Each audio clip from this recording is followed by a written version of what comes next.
Tyson. We can though. Yeah. All right, I'm pushing it live. I'm not gonna start over though. Sorry, y'all. And it says we are live. Let me mute this real quick. So hey everybody, what's up? Everybody in the chat, just so you know, you didn't miss anything, nothing but the intro. So but yeah, as you guys see, 12 Cal is back. A lot of you day ones know this man. He was there at the very beginning, man. And what up? Back on this Memorial Day weekend. How have you been, man? Man, all is well, man. Just trying to stay Rona free. Just trying to get a little rest. I can't complain at all. Yeah, that's good. That's good. All right. Well, we're gonna go ahead and get into the show. As you guys see, one of the things we're gonna talk about, the main topic is the return of the NBA. Then we're gonna jump around to some news that Michael Thomas made, Mike Tyson, and a little bit more. So the floor is yours, Nick. All right, let's well, first things first, we're gonna get into the NBA, but just want to say rest in peace to Jerry Sloan. He passed away this week at the age of 78. NBA legend all over. Like I think I haven't heard anybody say anything bad about him. Maybe Darren Williams at a certain point in his career, but he seemed like he was a very good coach and a very good guy. Did y'all have any good memories with Jerry Sloan? I hated Jerry Sloan because he was so great. I was never a fan of the Utah teams, but he was a great coach because those guys were overachievers to me. I don't know how he did it with that roster. Which one? The ones with Stockton and Malone and with Jeff Hornacek. I don't know how they could hang with those guys like that. Bill Simmons said that the league got watered down because of the expansion. But he still won games before that happened. Right. Anyway, I think that just kind of helped them get to the finals. But I mean, to your point though, yeah, I mean, I think that was the thing. He was like an excellent coach, and I think we really got a chance to see that when Stockton and Malone left, right? And he was able to continue to win in the NBA when the roster turned over. Yeah, I think I agree with you guys. I think Sloan was a great coach, man. I think his team really embodied the type of player he was back in the day when he played. Very tough, very hard-nosed, very gritty. I'll say this about those Utah teams, Sheldon. They came to compete every night, and every night you had to be ready for them. And they didn't look like a team, like in a league where everybody was athletic and everything like that, but. Nah, they brought it every night, man. They had nothing but my respect. And they just, they ran into a buzzsaw as far as the finals 2 years in a row with Jordan and the Bulls. But, and I said this before, I could make a case that if as banged up as Pippen was in game 6 of that finals, if Jordan doesn't hit that shot, I think Utah wins that series in game 7. I agree. I agree. I don't see how they could have held them off. Does Sloan not have him not having a title, especially during those 2 years, that 97, 98 run? Like, if he just won one of those, do you think? I think people recognize him and remember him, but he's not talked about as one of those great coaches, even though he has a lengthy career with one of the most, and he built up this franchise. You know what I mean? Like, why isn't he talked about more as far as like a Hall of Fame coach? Because you got to win. At the end of the day, you got to win to be remembered amongst the greatest. Now, I think basketball aficionados or fans of the game will always remember Jerry Sloan, but the Fairweather fan won't remember him because he never won.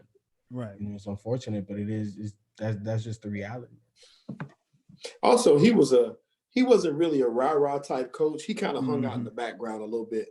So from what I remember, Jerry Sloan, he was more quiet, and he did most of his coaching probably in practice. And he was kind of like Poppy is now, how Pop is known for not really talking much. He was even more, he talked even less. So, but as you can tell, he had tremendous respect amongst his peers and the players he coached against. Everybody has nothing but good things to say about him. So, as a fan, you may not have noticed him as much because he let the players handle all that, with the Stocktons and Malones and the people like that. But as a coach, I think that he was respected where it counts the most, and that's amongst the people around him. Yeah, so hopefully he's resting in peace. But let's more on the NBA. We kind of got some news last week about it possibly coming back with like news reports from like Disneyland or Disney World in Orlando, possibly being an area where, you know, the NBA could return and we could get the playoffs, just them being isolated on that area. And now it seems like it's kind of official. We're seeing a lot more work, like credible news anchors, sportscasters, and all that saying like we're looking at a possible return as far as officially for the playoffs by late July, but as far as late June, as far as training camp starting up, and then maybe even 5 to 10 games of the regular season before we get to the playoffs, just to probably get the rust off. What do y'all think about the timeline that was revealed or leaked online? I'm happy. I'm excited. You know, I'm one of those that have been wanting basketball, even if it's at a reduced capacity due to the obvious reasons. Because we can't go through a season and not name a champion. I think that would be more unprecedented than actually playing a 5-10 game. Like I just don't understand for the financials. I don't understand for league history how you can not finish a season and name somebody a champion. So I think it was in the NBA's best interest to figure something out. They have. Obviously, you know, you could look at it and put an asterisk by it if you want. But at the end of the day, we in the NBA, typically it's the top 4 or 5 teams that's really going to compete. So we know the top teams that are going to be there. And at the end of the day, whoever wins wins. And that's what it would have been if the season played out. Whoever wins wins. Who's most prepared right now? Who really wants it? Because there's some teams out there, they know they don't have no real chance at it. But the top teams, they know. So that means that during this time, you should have been working out. You should have been eating right. You should have been doing all the things that you got to do because you have to be prepared to win. And may the best team win. But see, that's the thing for me, man. That's why it's such a huge asterisk. I don't look at whoever wins this as champion. I just don't, because of all the variables. If I had a nagging injury at the time when the coronavirus shut us down, and I'm able to recover from that fully, let's say LeBron had like how Kawhi's leg was kind of banged up last year, he had to play through that and soldier through it. At this point, he could have made it through it and come out injury free. You know what I'm saying? To me, it's just not a true gauge of what a champion will be taking all this time off. You've been away from your team. Some people may have communicated more than others. Some people may be more prepared than others because they had gyms in their houses. It's just not a fair gauge as to where you are, in my opinion. I want it because I want basketball. But as far as for me to say this is the NBA champion of this year, no, I can't say that at all at this point because these aren't the same teams and they aren't in the same places they were, the same momentum and all that stuff. Like I saw somebody saying that Philly is dangerous at a time like this because they're younger, they're thoroughbreds, they're healthy at this point. Ben Simmons has gotten healthy. Joel has gotten healthy. They can come and knock somebody off at this point. I wouldn't be surprised to see them in a championship game. Okay. It's just. But that was the expectation for Philly at the beginning of the season, right? So look, Right. at the end of the day, the world had to move forward. And there is a new normal. We all have to adapt to it. So sports is part of the world. So even though it may not be like every other 50, 60 some odd years of the NBA, no other season had to deal with coronavirus. So if the world has to move forward, the NBA does too. So I understand it from a personal perspective, but so you would rather the season not play out. That's it. No, I want it to play out. Like I said, I want to see it. I want to see this tournament. I want this to be more like an experiment though than the actual, like, I'm not going to count this. Let's say Philly does win it all, even though that's my squad. I love Philly to death. I wouldn't count them as champions. That doesn't mean the same thing as a couple of years ago. The Lakers win it all.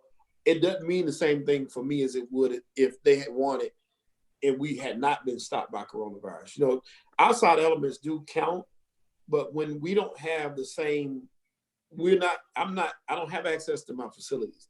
I have to find somewhere to train at this point. So it's kind of like, I got to get there, but I got to get there on my own. And all of us aren't equipped the same. So it's just not a fair gauge to me. It's not the same thing. Here's what I'll say about that, Sheldon. I actually have a question. So, what do you say about the 1999 season where it was strike short? Do you put same thing? When the Spurs won, I said the same thing. Strike shortened season, I just don't look at it the same. It doesn't hold the same weight for me. But at least at that point, it was a little bit more fair to gauge because, we all, when I say we, they all got in the gym at the same time. Mm-hmm. Every team had the same amount. Everything was an even playing field at that point. Well, how is it not an even playing field now? Because everybody's had the same amount of time off. Everybody's had the same amount of time to get ready and prepared. It's basically about getting everybody back on the court. And once they do that, if they're able to do that and do it safely, you play it out and whoever wins, wins. I don't think that it deserves any asterisk or anything. I think that it's just like baseball, for example, picking up on a rain delay game. You know what I'm saying? If it's a certain amount of innings, it does count and it's over. But if it's not there, the game does not count at all. And we start over. It's the same thing as the season. Like I said, the thing about it is we're not picking up from the beginning. We're picking up from the middle where it was at that point. And these aren't the same teams at this point. That's just how I look at it. It's still the same personnel. I think I get what you're saying, but I need a little bit more because you're losing me. Like I said, for me, it's just it's not level in the sense that if the world was open, some of those guys for example, I may have been one of those guys that trained at LA Fitness, so I ain't got no gym in my house. We know LeBron got a gym, court, and all that stuff at the crib. If I worked out at the facility and I had a gym there and I'm used to going there to work out, and that's been blocked off to me, I got to figure it out at home. I may not have the same level of, training that some of these guys can have because they have access at their house, some of those stars and people like that. And matter of fact, I can even go, if I play with the Lakers, I can go shoot around with LeBron in his crib. You know what I'm saying? Nobody would know but me and him. And like Quinn Cook, for example, he can go work out with Bron at his house and nobody would know but them too. But when you take some of the other teams, they may not have those same advantages, those same things. They can't go to the training facility and work out like the off season, like a regular year. It's like they just don't have the same thing. And when we're starting in the middle of the season, I may have had an advantage at the point that the season stopped. That is no longer an advantage. Like I said, we look at injuries and stuff like that. We don't know what type of nagging injuries they may have had and haven't had a chance to recover from at this point, which makes it a little different. I get what you're saying. I guess my only point to that is that it stopped at the same time for everybody else, and it's going to start at the same time, and everybody's going to have the same amount of preseason games if they play regular season games, and then the playoffs start. So I don't necessarily see where anybody has any advantage if one guy's able to work out in his house as opposed to, they're professionals. You find a way. I mean, like it's no different from the NBA, NFL, Major League Baseball. You find a way to work out. I think Greek Freak said he didn't have a gym at his house. I don't even think he had a rim at his house. He found he did something during this time. He didn't just sit around, just eat. But at the same time, he didn't have the same level. And Greek Freak is a great example. You know what I'm saying? His shooting may not be the same when he gets back because he didn't have a rim. And that's the reason why you have a training camp. You have a training camp and you'll have games to ramp up. Ultimately, it's going to be decided on the basketball court. And I think everybody will have, when it's time to play, I think everybody will have enough time. That's just me. And for me, as far as like the schedule that got leaked out, I think they started June 20th to like July 4th weekend. They'll do training camp, and then like a week after that or whatever, we'll get like maybe like 5 to 10 games. For me, I hear what you're saying, Shelton, but I kind of lean with Kyle as far as this is inconvenient for everybody. No one's gonna come out of this saying like I got a fair shake or whatever. Because some people are probably still dealing with Corona. Like we don't even know if Rudy Gobert will be able to come back. And he's on the playoff team as far as like how the season would have ended or where it was leaning towards ending before the virus outbreak. So it's gonna be unfair for everybody. My thing is like I don't think we need the regular season games and then go to the playoffs. I think we should just start with the playoffs. Right. Because let's say a second wave does happen during the regular, quote unquote, regular season, then we're just pushing this out for probably until not even the end of this year, but maybe going into the beginning of next year, all for a few measly regular season games that no one gave a fuck about seeing when we talking about basketball is back. I feel like when the mentality is that basketball is back, we're all thinking playoffs, NBA finals. We ain't thinking about none of that other shit. Nah. We're not thinking all playoffs. We think basketball games. Basketball. I'm not. I want a round robin tournament, man. That's what I want. I want to take the top 16 teams, regardless of conference, and just put them out there and let's go at it. That's what I love to see. And I think they can do that. I think the regular season games the proposal is 5. So I think that is to fulfill contractual obligations with the TV. I haven't heard any details outside of what that tweet was. So I didn't get a chance to really catch up on news today. So I'm only speculating based on what I've heard before.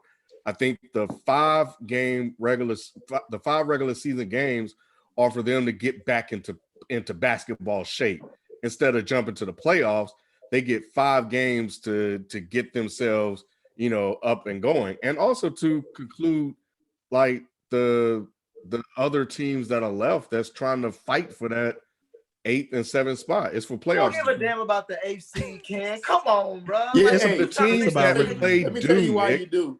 Because Zion is fighting for that AFC, and we want to see Zion in these playoffs and nobody else. That's the only reason I care about the AFC in the West. One other point that I didn't make that I meant to make on this too is most playoffs, there's a home court advantage. There's no way in the wide world of sports we're going to have a home court advantage. That's a big deal for me as far as playoffs and basketball goes. You know how hard it is to go in certain gyms and play ball. So when we all at the same, if we in Vegas and we're in Orlando, it's not the same thing. It's just not. It's more like a training camp. Intra-squad is what it seems like. Now, we can get some great basketball out of it. I just don't think that it should count the same. No one's gonna give a fuck about home court when it comes to getting they check. And that's another part of this. When it comes, you're talking about bringing basketball back. Like some of these players, unlike the people that was signed with LeBron, they haven't probably gotten paid since the first April or second week of April. Yeah, reduced salaries. So they want to get paid. They like whether it's home court, away, at Disneyland, at Turner Studio, whatever it's at. Like they want to get paid and they want to play basketball. Yeah, it's to Ken's point, those 5 games that they're talking about playing regular season games, that's for TV revenue for the local teams. So a team like we live in the city of Atlanta, the Hawks, that's more revenue for them. And then you can play. I mean, I'm pretty sure they don't have any problems making payroll, but it's getting some revenue back into the stream, and teams everybody wants to feel included. So even your non-playoff qualifiers still will, in this essence, still get paid. Yeah, it's the business part of it. Like there's the fan aspect where there are certain things that some people want to see. Like Nick, you just want to see the playoffs. A guy like myself, I want to see the regular season and playoffs in basketball. But what we desire and want to see is meaningless when it comes to the business of basketball and how they're gonna try to ramp things back up to meet at least some financial obligations that they've lost off on to what kind of what Kyle is saying, because to add on, those 5 games are going to also create jobs that are also missing. So the people that work at those gyms, those arenas, they get a chance to come back and make some money by attending to the place. So it's going to start feeding up and feeding into everything. B, you've been against them coming back. You've been saying like, bro, just start over next season. Is that more so based off of like, if they do come back early, there could be a second outbreak and just cancel the NBA season for even longer? Or is that just more so of like, we're so far removed from basketball, you might as well start over? Yeah. For one, y'all can hear me okay? Yeah. Okay. 1, we're so far removed from basketball. 2, in my opinion, I mean, I know they're professional athletes. I feel like we won't get the best basketball if they try to rush this back. Like, but I mean, and I know, and Ken is 100% right because he's been saying this for the past few weeks. It's all about that bread. They want that bread, and all bread wins out of everything. So they want that bread. But in my opinion, I think just start the season back up in October or Christmas Day, whatever, either or. October or Christmas Day, chalk this season up. We won't have no championship. I feel like if you rushing this thing back, man, like I said, I don't think we're gonna get the quality basketball that we're gonna that we was used to seeing this regular season going into the playoffs. But that's just me. I could be wrong about that, but yeah, I just feel like they're just rushing everything, man. Just let us start back. Just let us start in October or Christmas Day. You're gonna get that. You're just gonna get basketball in between. I thought you were a basketball junkie, B. I am, but like I want good quality basketball too, though, Ken. You know what I'm saying? Yeah. I think you don't want it though. And I think there could be, once all of this is fleshed out, like if they get the tournament that Shelton is talking about, like I think you'll see a different version of that, and teams may be excited about that. This is really, I've said this before, a really good opportunity to test out certain ideas. And I was going to say that too. I was going to say that too. Yep. No, I was going to say that too. I was going to say, if anything positive out of this will be just like what you. I mean, I literally was going to say that. Like this would be a good time for the NBA to kind of test different playoff formats and test different stuff. Definitely. If anything, they are bring back. I would like to see NBA try something in this quick 2 month or month and a half span that they trying to bring the league back. Try something different. Man, the only thing, and we talked about it in the group chat, the only thing that concerns me is I haven't really heard a lot about testing, or how they're going to go about testing people. And, if you quarantine your players and you have them, quote unquote, in a bubble, they're going to come in contact with other people. Like you can't just keep them on lock for 24/7. They're going to want to go out to dinner. They're going to want to, there's going to be somebody, if they're not staying in a hotel, there's going to be somebody coming and cleaning their hotel. So you're going to constantly be coming in contact with other people. How do you quarantine those people, or what happens? And I heard Adam Silver say this, and I really hadn't heard anybody else really kind of respond.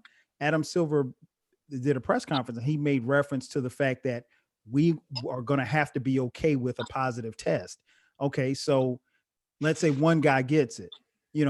Does that mean that everything shuts down, or do you have to have 3 guys to get it for everything to shut down? What's your quarantine process going to look like? I haven't heard a lot of people talk about that. And I also heard Mark Cuban on ESPN talking about the fact that ultimately one of their long-term goals is to play in front of their fans by the end of this season. And I don't mean the end of the season that we're currently in. I mean, by the end of, the start of next season, which is probably looking like December. So, questioning the testing and not really getting a whole bunch of answers and results as to how it's going to be. That's where my concern is, because we saw Gobert test positive and everything shut down. And we saw subsequently 3 or 4 other people who came in contact with him on the team, an official who refereed that particular game, that Gobert. Yeah, I think Donovan Mitchell got it too. Yeah, Donovan Mitchell had it, so, and God forbid, knock wood, we would hate to hear this happen, but what if someone passes away? Then it's like, okay, why are we doing this? So it's, and then also from a fan perspective, we're all basketball fans. How is that going to look for us? I mean, are we going to be okay with seeing our game on TV with no fans? So it's a lot of stuff. And I know, that they're trying to make it work, but I have a lot of questions. I think the fact that it was the locations they were thinking about as far as Vegas or Disney World was key, as far as what you were saying, Kyle, as far as the testing, along with how are they going to keep everything bubbled up. Because like when you have resorts like that in those 2 cities, especially in Disney World, you can have. Oh, I'm sorry. I'm bad. I was saying if you have like a resort like Disney World, you can have a lot of families there, and y'all can just be separated in different parts of the park. I'm listening, Nick. I'm just messing with B.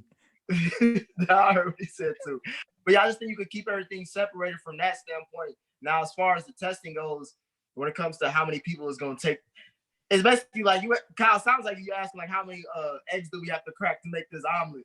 That's exactly what it is. And like I said, he made that statement, Nick, and then there was no like follow-up as to, I thought it was key because he's the first person that I've heard say that. He was just like, we have to be okay with a positive test. And I'm like, okay, well, that goes for us in society, but it's a lot different when you're only talking about a certain number of players and everybody's dependent on each other. So what if one of your superstars get it, not your 12th guy on the bench? What happens if James Harden gets, you know what I'm saying? And knock wood, I don't want that to happen to anybody, but the likelihood is, you know, as long as we're if we're out and about, that's very possible. So I think that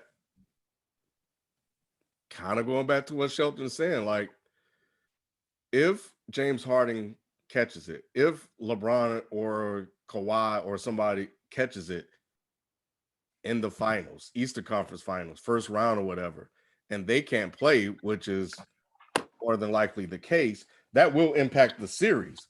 So once that happens, then you're going to have a lot of people be like saying, you know, woulda, shoulda, coulda. What I think, going to what you're talking about with the testing, this is what makes Adam Silver almost somewhat in a league of his own when it comes to certain things, because he's not afraid to put it out there. He basically said that if they catch it, they catch it. There are a lot of people that have said that behind closed doors. He said it out loud, and that gives programs like us and every other media outlet an opportunity to debate and discuss that out loud as well, and they can take that real-time feedback and use that when they make their determinations. Also, what Nick is saying is well, with the current plans, is that's going to be part of the self-isolation piece of it, where they probably just keep it condensed to just the families, and that's it. You guys have been to Disney World, I would imagine they got everything there, so you don't really need to go and be a willing sacrifice for them to make, because also one of the things that Nick said is that they want to get paid. And how are you going to get paid if you ain't work? They got to go back to work. So if they got to go sit in Disney World for 2 weeks, they'll do that to make that money. So I think also what happened was when it first shut down, it was also new. And it was very serious. And the NBA and a lot of sports took it seriously.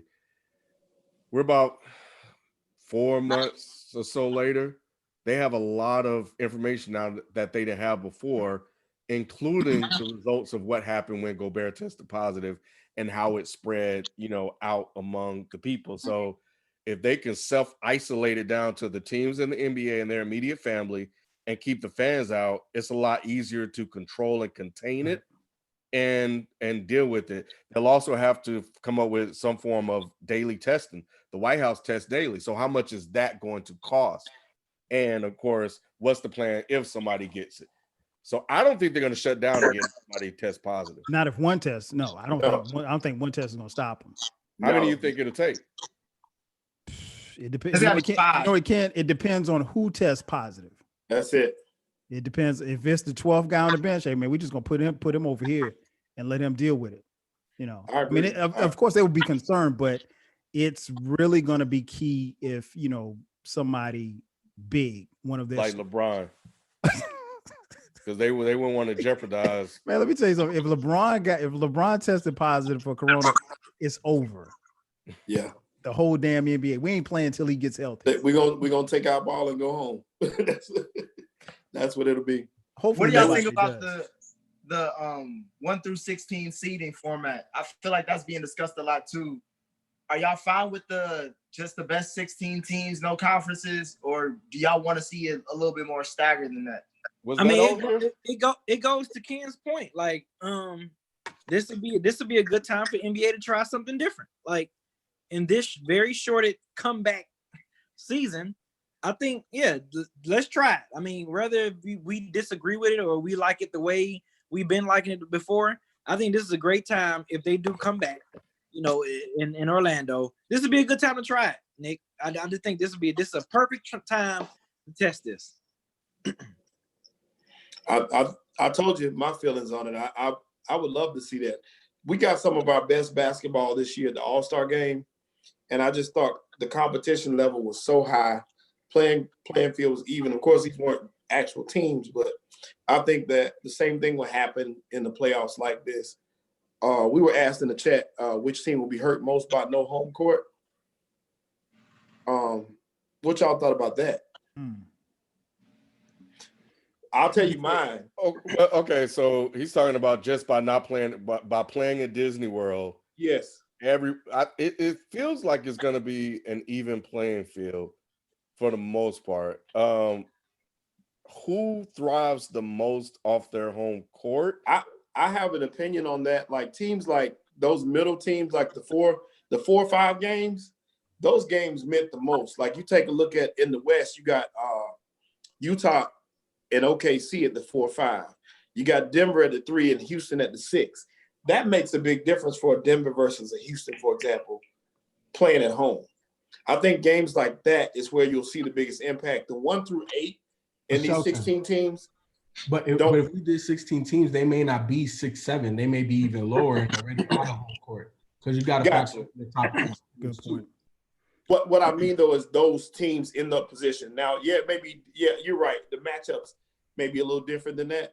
But those teams, for example, like if you look at Houston, if they're ranked 11th, for example, they benefit by not playing on the road as much. A team like Utah and Denver, who would have home court advantage, those teams don't benefit from playing in a neutral site as opposed to having those home games. You see what I'm saying?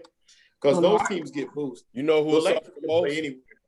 Your squad, Philly, because they have a terrible road record. Yeah. That would help them.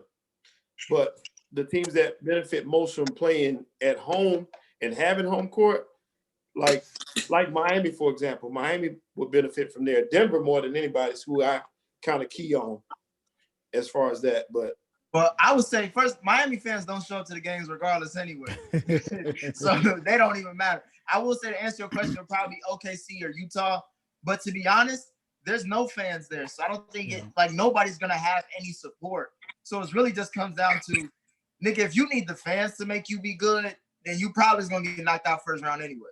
Yeah, and that's what fans it's routine mostly. And yeah, you're right. But I also think that when you look at teams when you look at the home records and the road records, while it'll be an even playing field, to some degree that matter. So guys, the professional teams, guys like the top seeded teams like the Clippers and the Lakers, they're used to going on the road and winning. Right. So Right. This would be, business as usual for them. Right. Again, I want to say that's why I think it's beyond routine. I think also what the fans bring is energy. And what energy does, it controls momentum. And that is huge in playoff environment. Regular season, some games, but not as much. But in the playoffs, if you don't have the fans there, that is going to hurt teams, and it's going to help some teams, and it's going to hurt a lot of teams. Because think about somebody like Russell Westbrook.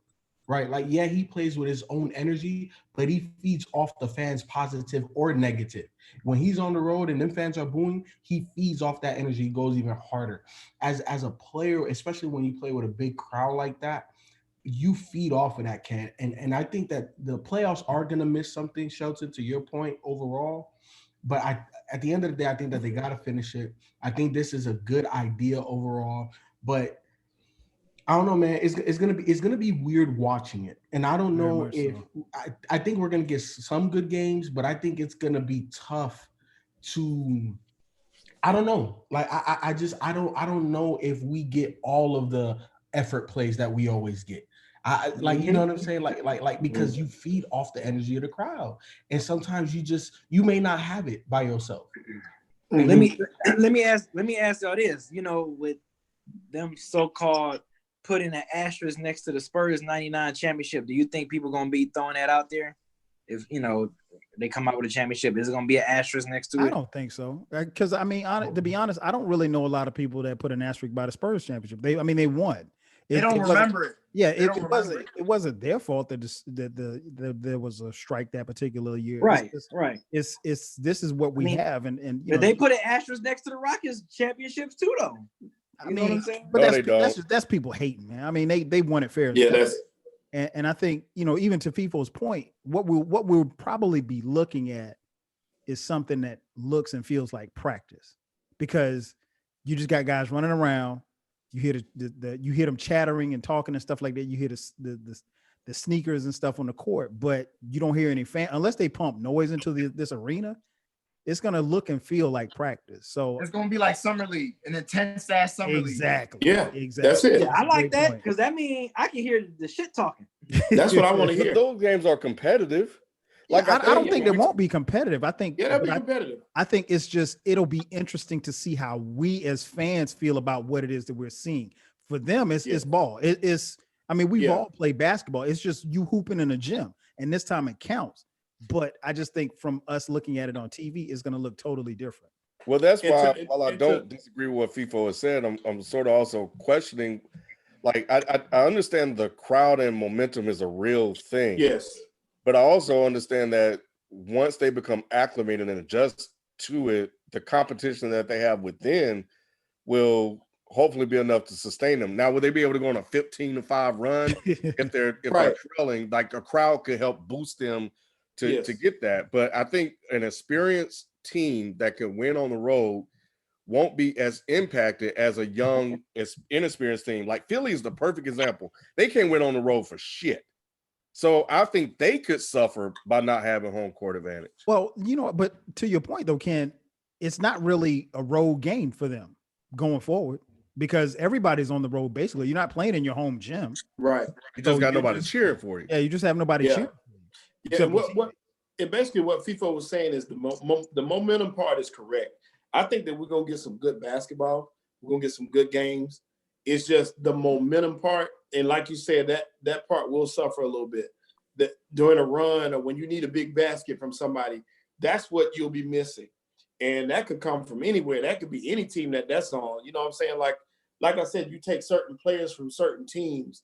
Now, of course, the Lakers and different, Kawhi and LeBron and certain players are going to be better at it than others, but some players who normally would step up in big moments when they got a crowd behind them won't be able to do it. So it's not just team specific, it's player specific as well.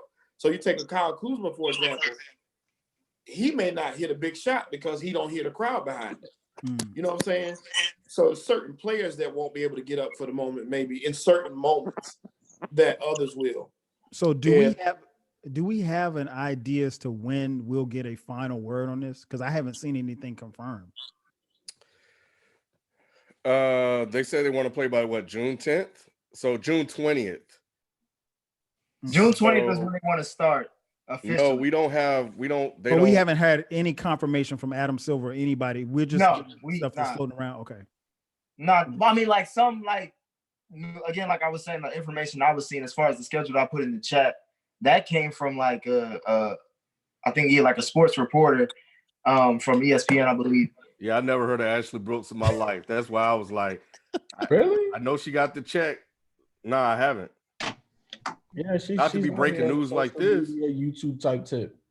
Okay. So in other words, we don't really know. But Adam Silver has not said this. But this is what I think. What Ken, you brought this up earlier with Adam Silver when he was saying like, look, if somebody get it, they get it, and he's trying to get ahead of basically the backlash. It's conditioning. He's conditioning us. Yeah, by dropping the schedule, it's like, okay, if they did start this and this is the timeline, does this make sense? Is this doable? And based off, again, like Ken was saying, the feedback we're getting, it seems like everybody's cool with this shit. It's just more about your preference of, like Shelton saying, do you recognize this champion or not? Well, here's the thing. Wait, hold on. So here's the thing. The reason why we have to recognize the champion, because if we're not counting the Spurs, Greg Popovich would be Jerry Sloan. And Greg Popovich is Greg Popovich because he won that championship. So it counts. And we're not going to discredit the champion. At the end of the day, it goes down in the record books. That's a champion. And we're going to recognize. What I was going to say is UFC has laid the groundwork on that too, by having a person test positive and the event went on. The show must go on. So the same thing would happen. This is a little off. We were talking about that earlier. But the same thing I think would happen in this case. If a player tests positive, they're going to test a couple more. I know when it first hit, you had like 4 players on the team with it. Right. That may throw things off a little bit. Say four Lakers get it, for example. Then that may change the outlook of things, but I think they're prepared. I think No, that does change outlook because you can't play at that point. The Right. Lakers are pretty much done. You don't Yeah. want to. I mean, because think about it. If you have 4 players on your team test positive, guys in the Mhm. locker room walking around, talking to each other, dapping 5 and all of that stuff like that. I mean, you in essence have to eliminate that team. I mean, because Right. could they play with the rest of the players? But who's to say that because we don't know? Here's what we know about the coronavirus. We know nothing. That's it. That's what we know. We know nothing. So if the virus stays, dormant or what have you, after you come in contact with someone, let's say it's a week before they start showing signs. So you could have at that point you could have infected even more people, the people you played against. It's like, I don't know, man. If you get that many people testing positive on one team, I think you ultimately either have to remove the team or shut it down. Right. And that's not what they want to do. They want to get to a point, and to what Ken was saying, what Adam Silver is saying, we have to get used to a positive test. They don't want the NBA to get to a point where they have to start and stop. They would either rather start and go all the way through or don't start at all. That's why I say leave the regular season out. Like, I agree. If it's the playoffs, like I think it's gonna be like, all right, unless LeBron or Giannis or Harden and shit, unless they get it, we're gonna keep rolling these playoffs. If you just have the regular season and the outbreak happens, then it's like, all right, do we have the playoffs now? And then I'm just thinking about the quality of basketball that I want to see if we're gonna see it through. But let's cut the bullshit out. Those 8 seed teams ain't gonna mean shit. Whatever the seeding is now, put them motherfuckers in and let's play basketball. No, you also need the 5 games because you need to see if anybody gonna get it. Mm-hmm. And those 5 games would give you a chance to, because those 5 games will probably go over a span of 2 weeks. I think that's enough time for enough players to get and play among each other for you to be able to see who catches it, and then you know how to deal with it. And at that point, if somebody does get it, and then if 2 or 3 people get it, then you can just shut the playoffs down altogether and forget it, we're done. But if you start with the playoffs, then you put yourself in a pickle if somebody get it within the 2 weeks of playing the playoffs. And then you got to really figure out how to do it. So I think the 5 days it's almost like a test for the NBA to see if this is going to work. It's science. Also, I was just checking on it too, and somebody said that every NBA Finals ever has been a best of 7. So if for some reason this year is not a best of 7, a historian said, then it would be an asterisk on this championship. It'll year. be a best of 7. Tournament. Yeah, if we do a round robin tournament, it won't be a best of 7, which we can't. I don't know that they're going to do a round robin tournament. I think they're still going to keep the same format. I think so too. Adam Silver doesn't strike me as someone who will change something. Now they floated that idea out, but that was prior to all of this stuff happening. That was pre-corona. I think if they do something like that, maybe going forward, it would probably be announced the next season.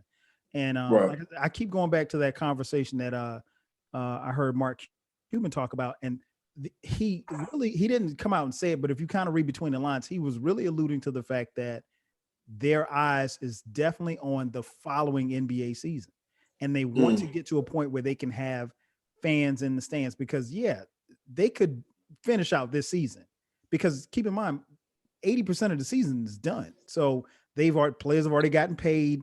They've already, gotten their most of the TV money and all that stuff like that. But they don't want to go into the following NBA season, particularly with no fans in the stands, because that kills the revenue. They can't keep floating it like this. And these teams are worth, hundreds of millions of dollars, but they don't want to keep playing the NBA like this. So ultimately they want to be able, if the next season starts in December, they want to have fans in the stands. Now, how many fans you can put in the stands, we don't know, because we don't know what, this will look like by then. But if they can have a full arena or a half full arena, they'll do that. But they're running out of time. And I think the other thing about the round robin thing, while I would love to see it, and I think this is a good chance to do it, I also think that things have been disrupted so much. Why would you want to add something else to it as well? So then, that really would call into question the validity of the season if you change up the whole format and one of these other teams that got in wins and then screws up everything. I don't know if they want to take that chance. They should, but because then they could, sweep the whole thing under the rug. Right. But I think this is going to be controversial enough for some people. But the NFL, like, man, forget it. Y'all talk all y'all want to. We playing all contact. Well, you know what? The NFL, they have some time. They've got some time on their side. Right. Yeah. Speaking they got of what, 2 months? June, July, August, 3. What the NFL has even proposed that if they have to push it back, they could look at starting the season in week, I think 5 or 6, which is like mid-October. So if they did it like that, the season was like, let's say if you start week 5, you go throughout the rest of the season, no buys, no nothing. There's no week in between the end of the NFL, NFC and AFC championship games into the Super Bowl. So you just play it straight through. Would they play preseason games though? No preseason games. See, this year that scares me because this offseason stuff for NFL is important, man. That's super important for the Tuas and the Joe Burrows and the rookies to get acclimated. We're missing so much time. A lot of people don't think about that, but football is like a year-round sport, especially when you're coming in. These guys are missing valuable time. It is, but what can you do? What can you do? You can't do anything. You can't really do. That's a worst case scenario if they're not able to start on time. That's something that's been proposed. But the NFL, by all means, like Ken said, they want to have football on the field this year.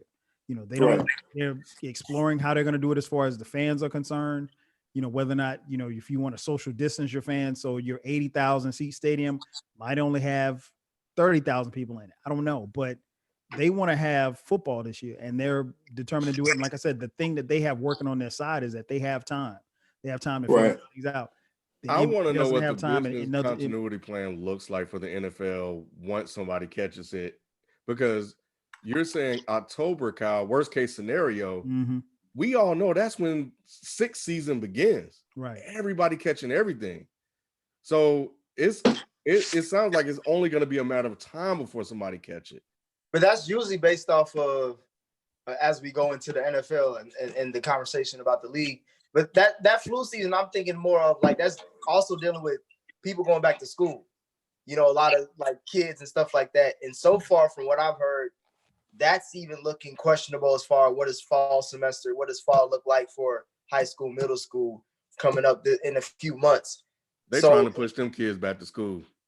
They'll be in school. Look, a lot of parents have got a rude awakening for the last couple of months. They sending them kids back to school, Rona or not. You said they go send them off like Harry Potter, like stay at the school. I'm not, but I'm telling you what I know. Yeah. I knew the school wasn't going to be canceled for the rest of the year. That was bullshit. But it just sounded good at the time. But after a couple of months, they were like, all right, that's why they start floating out all these ideas.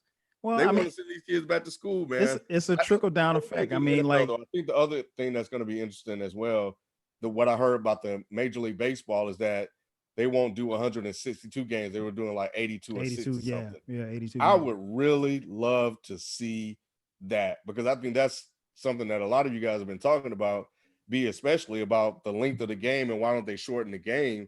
Yeah. And now they got a chance to see that. Man, 82 like race to the playoffs. Man, that would be exciting. crazy. Man, that would be crazy. Mm-hmm. That would make me a little bit more intriguing watching baseball. I think more people will tune in because every game would really count. Yeah, real. Because that's why I wait till October for baseball, because that's when that's when you see the intensity amplified. Same here, Nick. I'm like that too. Usually I start. Yeah. That's the only time I really start like watching a baseball game from beginning to end when it gets to postseason. I mean, y'all don't have good teams to watch. I mean, if you watch my team, you'd want to watch every week. All right, and as we go to the NFL, so someone mentioned, I think Shelton, you mentioned about like time and the NFL and preseason and how important that is as far as getting players in. What do you think about how that affects Jadeveon Clowney and him trying to find a team to get on if they're not doing any type of, workouts like that? With him, it shouldn't matter that much. based off the position he plays. It really just matters what a team is looking for at this point, and teams are just waiting out to see what's going to happen. So that's what it hurts him most. As far as getting him in camp and getting him acclimated to a system, I don't think it matters too much for him. I think that it's real. Just like he went to Seattle and jumped right in, that's what he'd do. At the defensive end, he got one job. That's get to the quarterback. So he's not really effective. I was gonna say right now, the three teams that I've heard his name be floated around is the Browns, the Jets, and the Titans. But they're asking for him to take a pay cut because he asking for too much money. The Titans can't afford him. The Browns could give him closer to what he wants, and so could the Jets. But he's not going to get what he wants. And here's the thing: Clowney's in the driver's seat. You know what I'm saying? Really? Because at the end of the day, Why do you say that? Because he's the one that's going to dictate where he goes. You know what I'm saying? Like as soon as the NFL opens back up, and to Schultz's point, man, like you don't have to worry about Clowney. Clowney is a workaholic. That man been hitting the weights, and like you said, he has one job to do. There's teams that need a pass rusher that can pay close to what Clowney wants. So he's just gonna wait for the best offer when the time is right. The time just hasn't been right. You know what I'm saying? For obvious reasons. So when it opens back up, I think Cleveland is a crazy spot for him. Him and Myles Garrett, bro. How do you stop that? That you can't. I honestly think he'll be back in Seattle. I don't know why I get that. Nah, they said that's a wrap. Mm-hmm. They did. I don't know why I keep thinking like he may go back for a year or something like that and just take a lesser deal for a year and bet on himself again and get back in this free agency game next year. But him with Cleveland, I could see that working. I definitely could see that working with the new coach. We just have to wait and see what happens. But that defense would be crazy. Because you can't block them. That's the thing. Like, it would seem like Cleveland would have too much. Like, and we've seen plenty of teams. I think me and FIFA, we talked about this last year when we saw them on paper. Like, yeah, they look great on paper, but again, we're dealing with a whole new coach. We're dealing with we don't know what Baker will look like year 3. Like that, those are the two biggest factors, just like we talked about last season. Yeah, but at least we know they got a legit head coach now. Right. He may not be the greatest coach in the world, but he's better than Freddie Kitchens. I put my money on that. So you better than Freddie Kitchens. Right. Yeah, Freddie Kitchens ain't that good. Yeah, I don't know. I just think that as a former number 1 overall pick, I would think this wouldn't be that hard to find. Like, I would think there'll be a lot more than 3 teams that want him. And the thing about it is, what's baffling to me though is Jadeveon is a character guy too. He's not, man. This dude ain't, he's from the hometown. He's from the crib, Carolina. Yeah. But he's not a trouble guy. He's not a guy that's gonna be in a whole bunch of trouble. He's a family kid. He works hard. But his criticism has been his effort though, because we all remember that game where he smacked the helmet off that player. But outside of that, it's like people say like his motor. That's what they question. Like when he wants to turn it on, that's why I feel like he only wants to go to a contender, or that's what his demands were last season. Because it's like, oh yeah, I play hard for a team that's in it to win it, but I ain't gonna really do that much for the Jets. Right. And I kind of could see where that comes from, because playing in Houston, I don't know if y'all remember, wasn't Houston on Hard Knocks or something like that? Yeah, they were. They were on Hard Knocks. And you would see JJ staying after practice working, and you think him and Myles Garrett is tough. Him and JJ should have been like, that should have been a no-brainer, no question. But you see JJ working out in practice, and you wouldn't see him with him. You just saw him injured and come in and do a little bit of light work. So that was a bad look for him. I hated that. But I think, like I said, I still think he has time to be that guy. He got time to be a Hall of Fame player. He's still going to be a double-digit sack guy no matter where he ends up next year. I just believe that. I think he's going to play his butt off, and the team going to be lucky to have a dude like that. Hey, man, he just let the white boy do all the work to get him to the playoffs, and then he just came to show out. That's it. I don't have that much faith in Clowney as y'all do. I don't either. He a bad boy. He's dope when he wants to play. I just don't know when he want to play. Exactly. And at that point, I'm done with him. Another NFL topic that's kind of interesting as well. Last week we talked about the Rooney Rule and those changes that were being proposed, and I think that's still debated as far as whether that proposal will go through. But we see that a lot of coaches are speaking out. We saw T. and who was it? Marvin Lewis speak out against the proposal, but we see now that Mike Tomlin, he went on a Facebook Watch show or one of those shows on Facebook, and he talked about it, and he supports the new changes. Actually, he was saying that we're finally acknowledging that there's a problem and there needs to be a change. Are y'all surprised by Mike Tomlin's comments? No, because no. that's how he got his damn job. Well, you know what? Well, I'll say this, Ken. I'm not surprised, and I don't necessarily knock Mike Tomlin for his position, but the thing that I don't like is that anytime something like this is proposed or talked about, or even, trying to be vetted, they go to the black coach and say, "Hey, how do you feel?" Yep. Go ask Bill Belichick what he thinks about it. Go ask Sean McVay what he thinks about it, because honestly, those are the people who can get movement when it comes to stuff like this. Go ask some of those GMs. Ask them what they feel about it. Go ask Jerry Jones who's the top black executive in the Cowboys organization, and let it not be a player.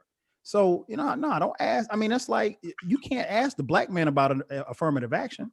He ain't the one in control. Right. So That's like going to ask Steven what it's like to work for the guy in Django. Steven. So I don't blame Mike Tomlin at all. I don't think it's fair, and I use the word loosely. I don't think it's fair that that the reporters or people who have questions about it, they always shove a mic in the black man's face about it. Ask a black. Was that?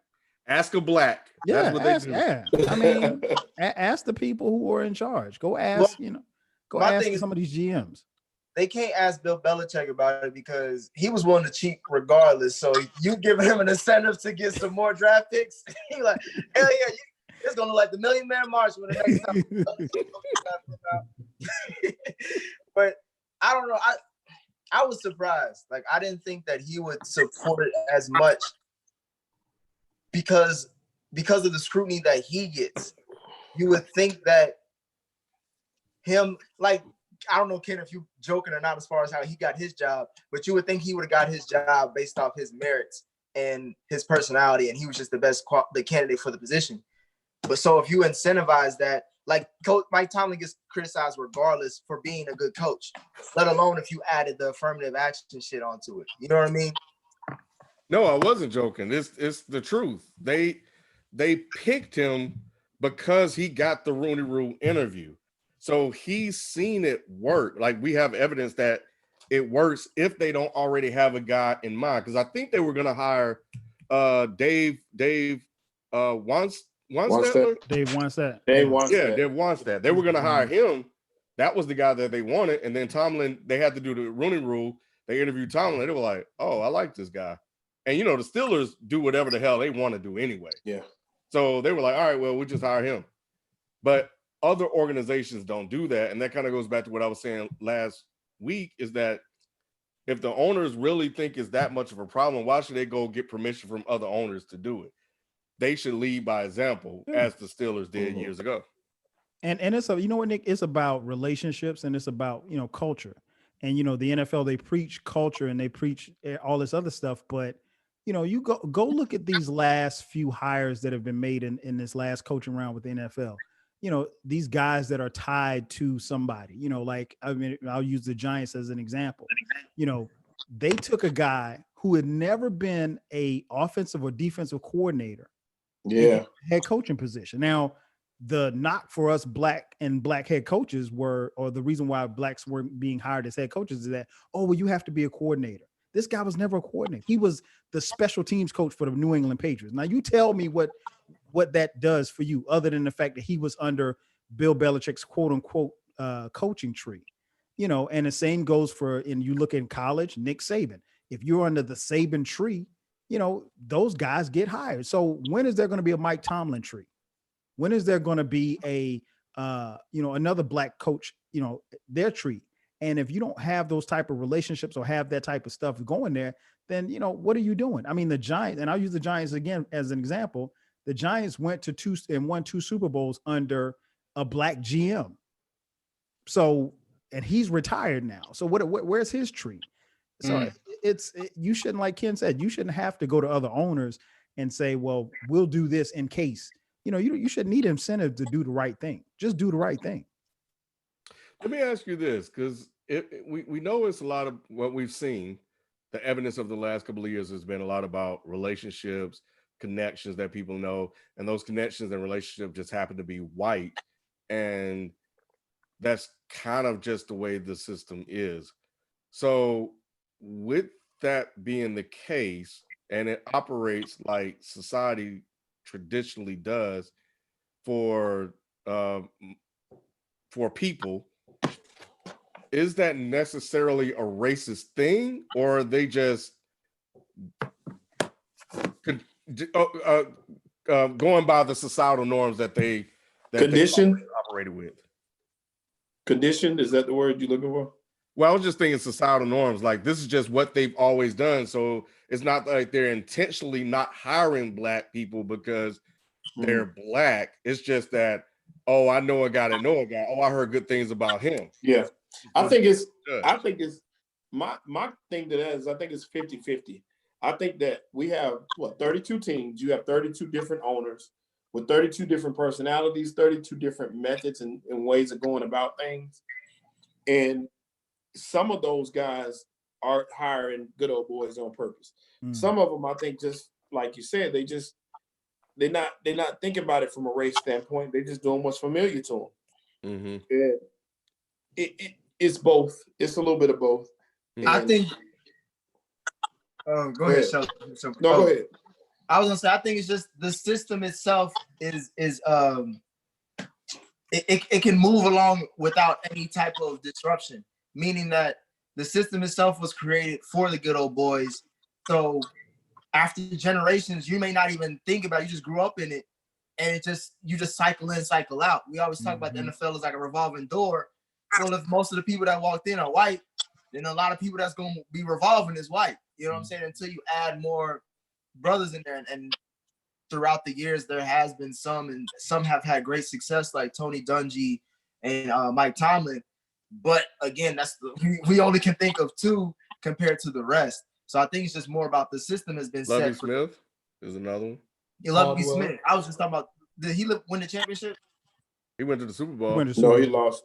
Well, yeah, he went to the Super Bowl, but again, like, the system is meant for the good old boys. So for me, it's just like, this proposal is going to look crazy, but at the same time, like you said, Ken, like, if it wasn't for the original Rooney Rule, we wouldn't have probably Mike Tomlin to call upon as far as one of the few Black head coaches to not even still be coaching, but to win a title.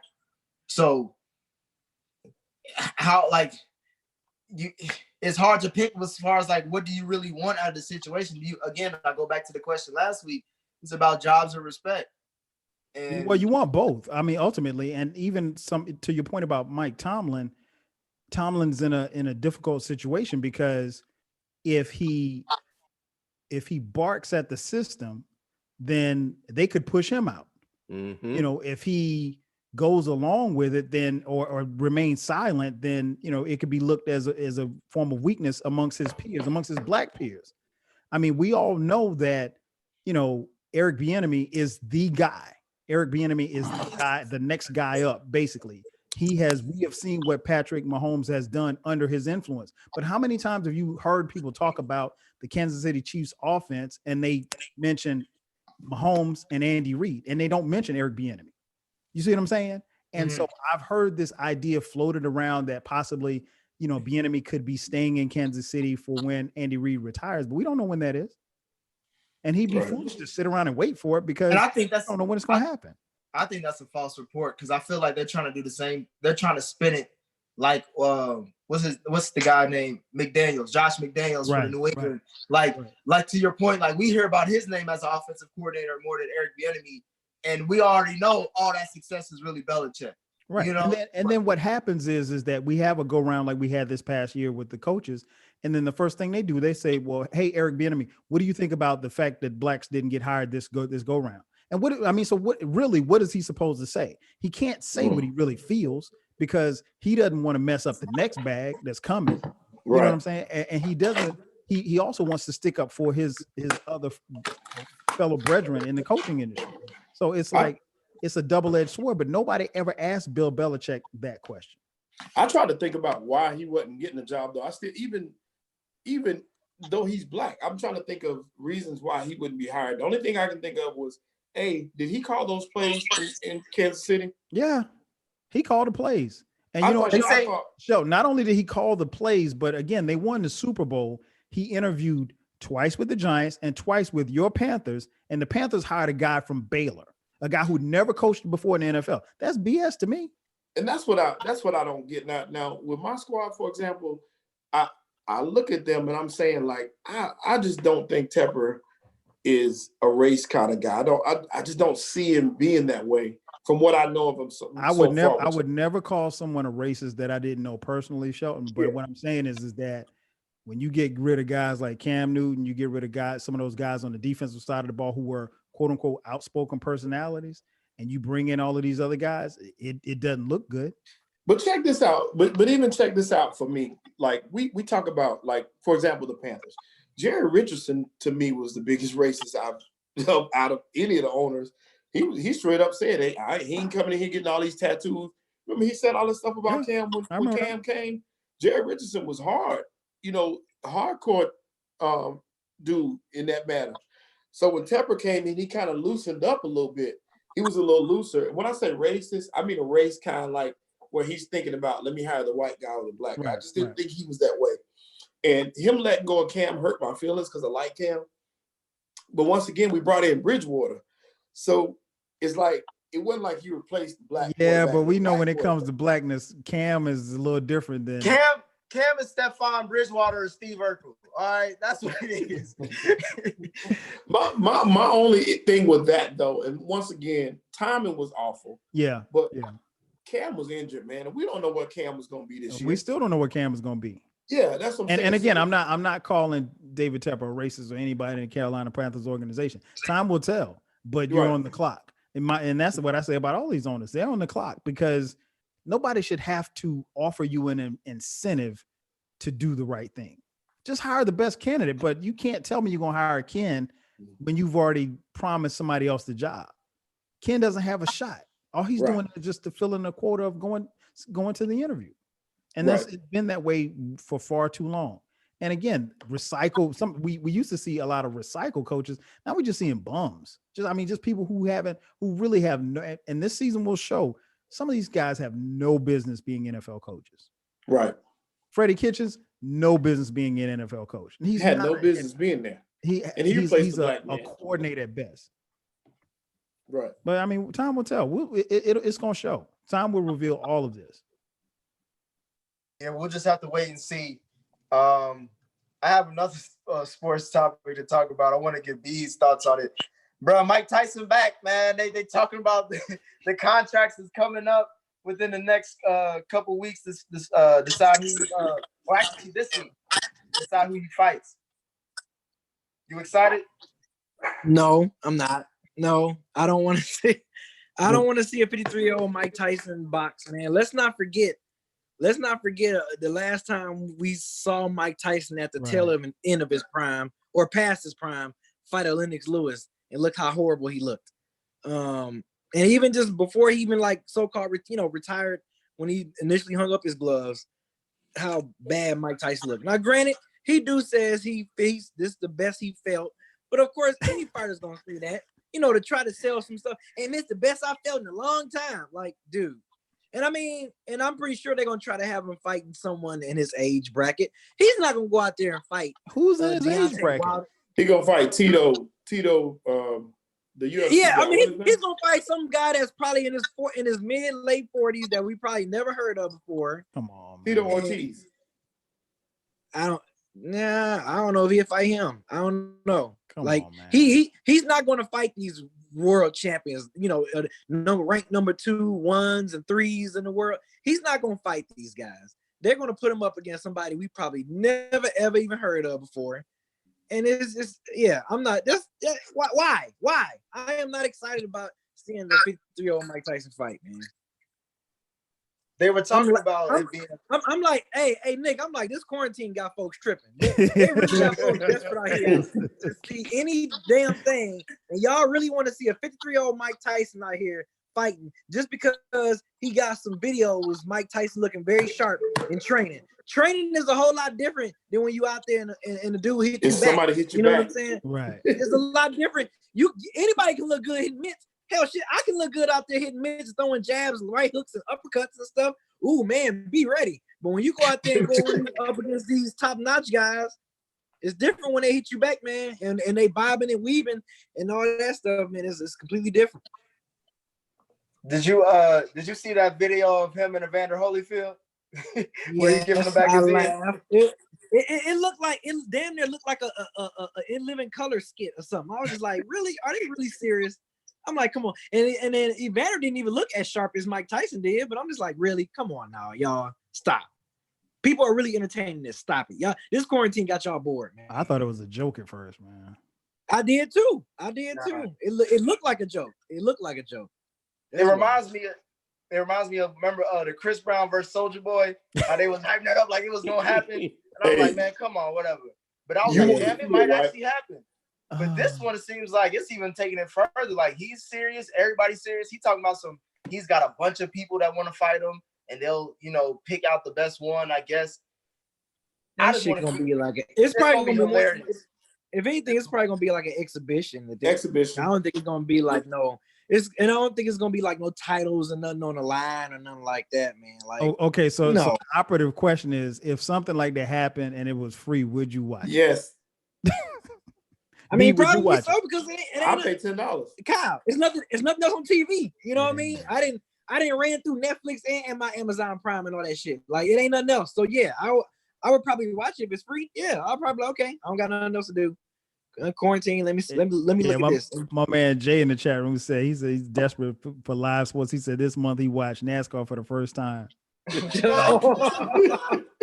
Oh man, that's hilarious. But hey, man, I was watching Tom Brady and Peyton and Tiger and Phil Mickelson golf yesterday.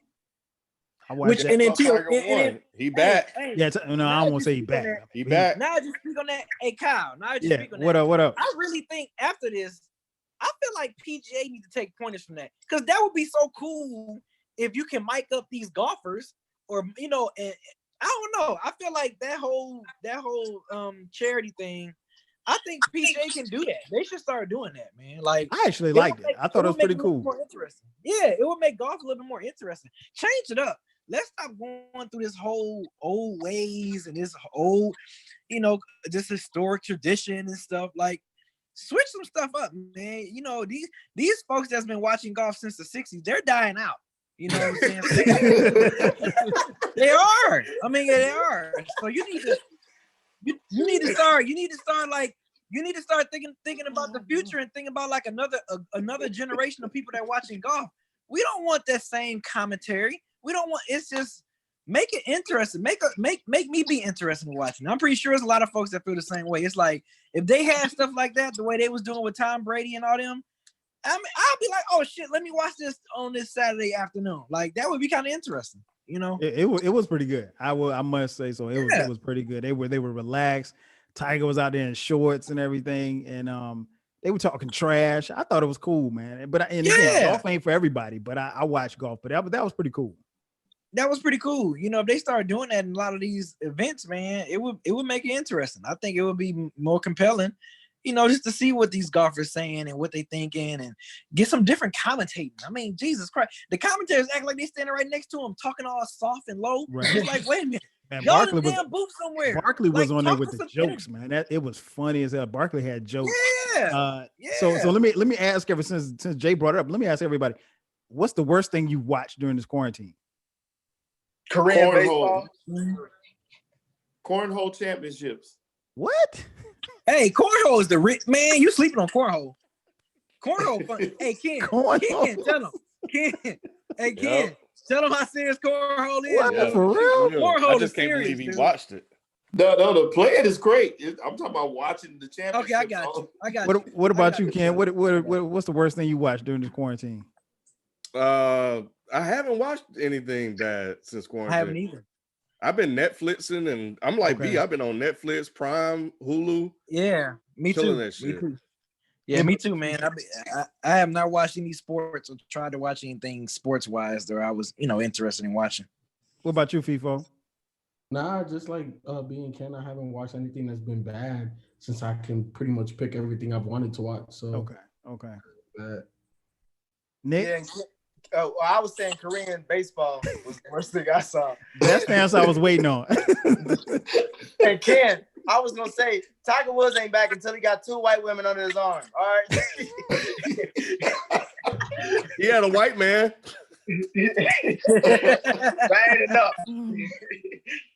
Hey, We in a different world now. That white man can count. Man, Tiger let his goatee out and everything.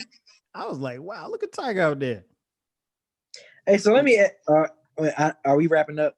I think Yeah, this go might ahead. start. This might Go start ahead. some shit, probably. But okay, so and I think I said this in the chat a couple times. So I mentioned it. So if Tom Brady managed to win a Super Bowl with the Tampa Bay Buccaneers, would y'all rank him over? Because they're already trying to put him over Michael Jordan as far as like the greatest athlete ever. So if Tom Brady wins his 7th Super Bowl with the Buccaneers, would y'all argue, or would y'all be okay with him being labeled as the greatest athlete ever all time? No. You said no, Kyle? Nah, I couldn't. I think, well, first of all, it's going to be hard for him to win in Tampa because the offensive line sucks. I'm just saying, but what if he do though? Like, what if he managed to do that? If he did, I think he probably would be in the discussion as far as one of the greatest athletes of all time.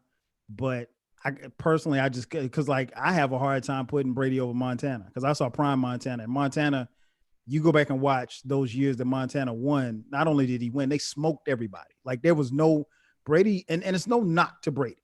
Let me start by saying that. But we've seen Brady win those close games and everything like that. For the most part, I think maybe only one of Montana's titles was decided by like 3 points or less. Like the other games, like you go back and watch that Broncos Super Bowl, they beat him like 55-10. Like the game was literally over in the second quarter. I mean, like Joe was cold. He was just like that. But you said no knock. You said no knock to Brady, but isn't the Spygate and all that? Isn't that is it more of a knock on the organization or a knock on Brady as well?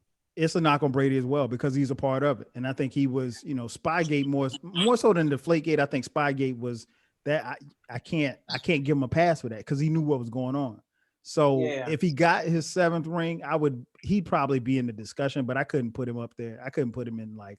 Because folks would, the media would. They already ready. Of course, they already ready to put him up. In especially there at this age. But I think people, what they're gonna have to understand is Brady, for as great as he is, we already see the decline, and it's gonna be even more pronounced next year when we see Tampa. He's not getting better. Now, if this was Brady 7 years ago, this Tampa squad, I would say they'd be Super Bowl contenders, but not now. And they've got to go through the NFC South, which is probably one of the toughest divisions in the league. So, the Tampa probably could make the playoffs this year. I would predict them to make the playoffs, but are they better than some of the other teams in the NFC? No. Yeah, I mean, even. Oh, go ahead. I would say that if Brady won this year with the Bucks, we'll be looking that greatest athlete conversation will be like us with Magic Johnson and the white people we with Larry Bird. So it'll just be like white people gonna bring up Tom Brady, the greatest athlete of all time. I don't give a damn what you say. And we'd be like, it's Michael Jordan or somebody like that. It'll be split. Right now it's just all like Mike or black player. You know what I'm saying? But if Brady wins this, white people been waiting for that great white hype for a minute. And they are drooling at the mouth for Brady to win this next ring. I think it's gonna happen though. Darren Brown in the chat said he watched Dog Olympics. Oh Lord. God dang. Damn. I didn't know such existed. He said whatever it's called. Oh man. But no, I couldn't put him in that. He probably would be in that discussion, but I couldn't put him up there. No. If he won MVP of the Super Bowl at this age, though, if he balled out, it's tough. I joked about it before, but I honestly don't think he deserves that honor. But by all means, he's definitely the greatest football player of all time as far as his success goes. The answer is no. We should never, ever change our answer on that question. He will never, ever. He can win 20 Super Bowls.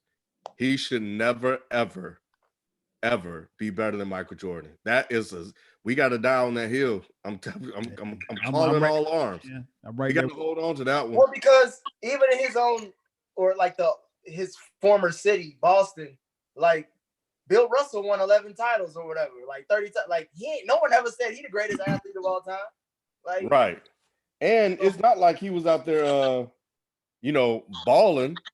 Like his first couple of Super Bowls, he wasn't the guy outside of that one drive he had. He was probably more of a game manager back then. Those first 2 Super Bowls, probably. Yeah, he was more of a game. He wasn't the guy. Nah. Well, part of the word athlete is athletic. Tom Brady ain't got none of that. There you go. And because of that, he can't eclipse Michael Jordan. Michael Jordan was the greatest athlete of his era, and if he played today, would still be a top 3 athlete competing right now. So no, Tom Brady can never usurp Michael Jordan simply because of athletics. Works for me. Yeah, I'm with you. I'm on that hill for real. Yeah. Well, shit, man. Y'all anything else? That's all I got. Unless I want to talk about dog Olympics and shit. Nah, I don't. That's next I episode. don't. The only thing I got, and it's really for FIFO, I signed up for EA Access, so I get all of the games that EA put out, and Madden 20 is one of those games. So they got all the Mads on there. And hey man, this is my first time playing it. I know it's been at the studio. That shit's for real. I love that shit. I'm hooked. Look, the people like, I try to tell y'all. He did. So what He was did. it? He did. I haven't played it in I think I bought 19, but I never played it. Okay. So the last Since we one had I our played season, was Ken, years that ago. was the last time we played it. When it was me, you, FIFO, me, and out. Yeah, that was the last time we played. Like literally played Madden faithfully. It's so much more than just picking up a controller and playing the game. Oh yeah, man. These franchises, the decision, I love all of it. Man, I'm in preseason. I'm playing with the Redskins. Because I want to. You about to have me pick that thing up. He's trying to win with a black quarterback. I see you, Ken. You already know. Hey, and I fired Jay Gruden. I replaced Jay Gruden. Hey, I got a black coach. Hey man, I did something similar. I hadn't played 2K, man, probably in about at least 6 or 7 years. And since we've been in this quarantine, I have teenage sons, so they was like, Dad, why let's get some games. So any kid want to think they want to be dad, okay, right? So I was like, all right, we'll see. And I get on the sticks, man. I'm playing with I think the first game I played with Portland, and I won by like 2 points, and I was happy that I won. I was like, shit, I need to practice. I can't hang with these boys. And so that's been our thing, man. We've been playing 2K, man. I thought that I probably never play 2K again, but I'm back on 2K, man. And I like you can. I realized just from watching them, all this franchise stuff and creating players and all this. That wasn't the 2K that I remember. So it's fun, man. But it's like what's interesting is like when I come in here and I try to get a couple of games of myself, then they want to play. So, so we had a little tournament a couple of weeks. We had like 2 weeks ago. We had a little tournament in the house, and I got knocked out in the second round, but it was cool though. Damn. Yeah, I told myself I'm going to practice. I'm going to have to practice because they talking shit now, and I can't stand it. Well, I didn't. My son spent his own money because I said I wasn't buying that shit. So I said, you spend your own money, you earned it, and he bought 2K20, but the Legend Edition. Okay. So B, you may know this, but the Legend Edition is $100, but it had like this massive sale, it's huge sale, where it was like 70% off. So it was like $24.99. What? That version. Damn, so where? Bought it so he can play with his boys in Florida, online. So he done created the character and stuff like that. But I've been itching to play it because the only one I still play is 2K18. Okay. And I got from Nick because Miles broke my disc. So Ken, you say you just got back into Madden. So tell me a couple of things that you like that this Madden has. so the gameplay still feels like I still like the gameplay, because the first game I won, I was like, okay, yeah, I still got it. And I lost my last 2 games. They dropping the ball, like they get hit and the ball just fly out in the air. So this pissing me off. I hate that. Oh. I hate that. What I like about it though, you still have to be strategic about how you play. So I love that. Because that's how I played anyway. It was a mental game for me. But I love like the rosters and being able to find these gems. You're cutting players, you can do skill points. So you have to decide, are you gonna put it on this attribute or one that fits your scheme? The extra points you get from practicing. So I gotta practice in order to get that shit. So you're talking face of the franchise. I'm doing the franchise. I haven't done face of the franchise yet. I wanted to do franchise to get used to it. I got you. And then do face of the franchise. So how do you feel about like all of the special abilities? I love it because now I get to try to find guys like that. I don't have a guy like that on my team, so it's probably going to be a little bit harder. But when I saw Aaron Rodgers can not be intercepted by the goddamn computer, I'm like, what kind of shit is that? Yeah, so that looks tight, but I'm gonna have to get a guy. Yo, wait till you get, or if you play face of the franchise and you could pick gamblers like your main ability, that's really cool. But with my new character, I picked Omaha. So once I complete 5 passes of 5 yards or more, I can see the secondary and everything that they're doing. So it's basically like a Peyton Manning ability. Yeah, that's what I want to do next. So now that I think I feel like I got the controls down, because it hasn't changed that much, I'm ready to do face of the franchise. But yeah, I just feel it.